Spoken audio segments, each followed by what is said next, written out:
Welcome to our channel. If you want to stack multiple trials legally for longer free access, follow these step-by-step instructions to maximize trial periods ethically. Step 1. Research the terms of service for the platforms you want to try and ensure they allow new users to sign up for trials without previous account history. Step 2. Use different email addresses for each trial. Create new email accounts or use email aliases that your provider supports. Step 3. For some services, you may be able to use different payment methods for each trial, such as different credit cards, PayPal accounts, or virtual card numbers. Step 4. Sign up for your first trial with your first email and payment method, ensuring you understand the trial length and cancellation policy. Step 5. Set calendar reminders for a few days before each trial ends so you remember to cancel and avoid charges. Step 6. Before your first trial expires, cancel it according to the service's cancellation process.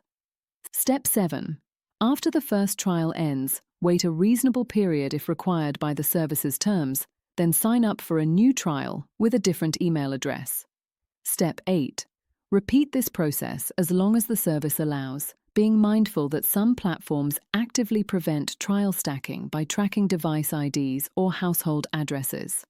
Step 9. Always read and comply with each service's terms of service to ensure your actions remain legal and ethical. Step 10. Consider supporting services you genuinely enjoy by subscribing after exhausting legitimate trial options. Don't forget to like this video and subscribe to our channel.